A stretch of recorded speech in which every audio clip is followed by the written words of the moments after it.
to simplerstocks.com. My name is Don Kaufman. I'm going to kind of give you a little bit of like the week in review here, and more importantly, what to look for kind of in the week ahead. I'm going to kick this off by looking at specifically at the S&Ps, which is we're just a few minutes prior to the close here on a Friday afternoon. I'm on Pacific time. You can see I'm just about 15-20 minutes to go to the close. What's ultimately occurred in this last week of trading is specific to the S&Ps. Here's the week where we actually popped, and really we're breaching into once again all-time highs, or right about all-time high in terms of a close. And now we've seen ultimately 3 down days in a row here. The total range on the week was pretty much from 2130 right down to this neighborhood of 2100 range, which we have currently been. So we've really only seen about a 30-point range on the week, kind of from pretty much from high to low in there, which if you're into this, and something I talk about pretty consistently is the option markets is very good, if you will, at kind of predicting what ranges are going to be week to week. So here we are on the 26th. I'm going to go back to last Friday, and I'm going to take you through what the market was saying about risk last Friday. And it was pricing risk to be, well, here's the 7-day options. Okay, that's 7-day options. So that's last Friday, looking till ultimately to this today, right now, right here. And it was pricing in about a $32 to $33 move. Okay, so this is all back data. I've actually moved the date back here to 6/19, and we're looking again kind of last Friday. And I talked about this last Friday extensively. I said about a $32 move. Lo and behold, what have we seen kind of from pretty much 1, 2, 3, 4, 5 trading days? I mean, it's spot on. It couldn't be any better than that. I mean, that's what you look for. That's why, even though you may trade stocks, you may trade options, you may trade futures, it doesn't matter what product that you may use. It matters what the option market is saying about risk, because the option market, it's all about supply and demand. I mean, that's what really prices these options. Now, here is the important portion.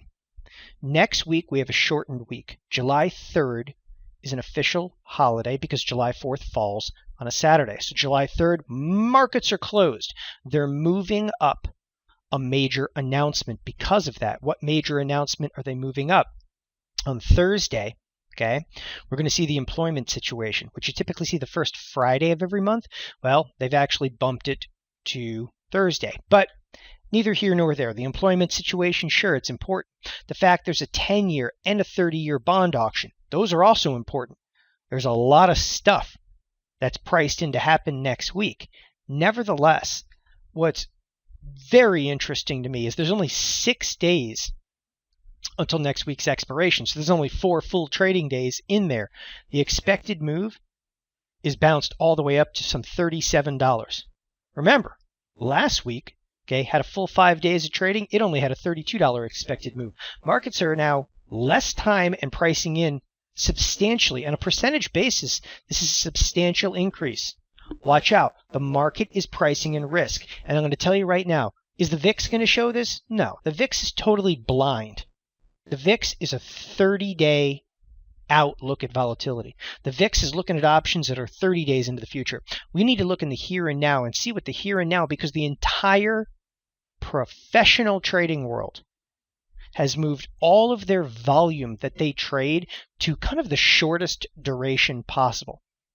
If you don't believe that, look at the contract size that's trading. Okay, 4,000 contracts, 1,000 contracts, 2,000 contracts. Sure. Am I being myopic? I'm just looking at the SPX, which, by the way, is the largest product pretty much in the universe of trading. And sure, I'm just looking at options, but options drive the markets. Take a look here. These options are weeklies. They're expiring today. They're 17,000 contracts, 24,000 contracts are trading. You better believe short duration matters, because when you look at even the 20-day options, the standard monthly options, the contract size, it's not even as big as the weeklies that are 6 days out. So absolutely, can you trust the numbers you see on the screen? Yes. And you should actually look at this as a bit more of a warning. Volatility is spiking up to almost 17%, which is not extraordinary if you looked back over a couple of years. But this is the highest volatility now that we've seen in quite some time. So I went back and I did a little homework on this front, and I backed up and I said, well, what was volatility, for instance, last week? What was the volatility, for instance, the week before that? Okay, so I went back and looked at a tremendous amount of back data. I looked at what was the volatility of the week before that. Okay, was the volatility all that substantial? And the answer is, well, with 6 days to go, look, the expected move was $32. Then I went back to the week before that and I said, well, what was the volatility that week? You know, coming into like the June 5th, weekly expiration over there. And, what was its volatility? And what was the answer? Volatility? Well, it was only pricing at a $31 move. Then I went to the week back before that, and it just went on and on and on and on. You know what I found? I found this is the largest implied volatility, and we have a shortened week over there. Again, watch the warning. There's a lot going on, obviously, over the weekend on Greece. But once again, I stated this last week. I'm going to state it again this week. Okay? Watch what the markets haven't really reacted to. Okay? Chinese markets last night were down and substantial. Over 7% down move in Chinese markets. Okay? At some point, listen, their market cap over there is still quite substantial and will eventually have an impact if it continues to fall. Watch the Chinese markets. I think that can be a bit of a catalyst, as well as what's ultimately going on in Greece. But also recognize $37 expected move. Hey, listen, yes, it's a higher risk. This SPX product and the S&Ps, this is going to influence almost every single stock on the screen, whether you trade Facebook or Tesla or Herbalife. It doesn't matter. The market is pricing in a larger move, which means every individual stock that you're going to trade is probably going to see larger swings in this coming 4-day week, which is supposedly supposed to be a holiday week. It's supposed to be a quiet week. That's not the way the market's pricing in it.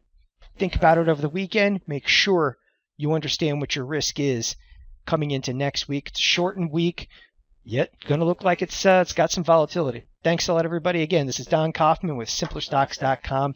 Enjoy the weekend. Bye-bye.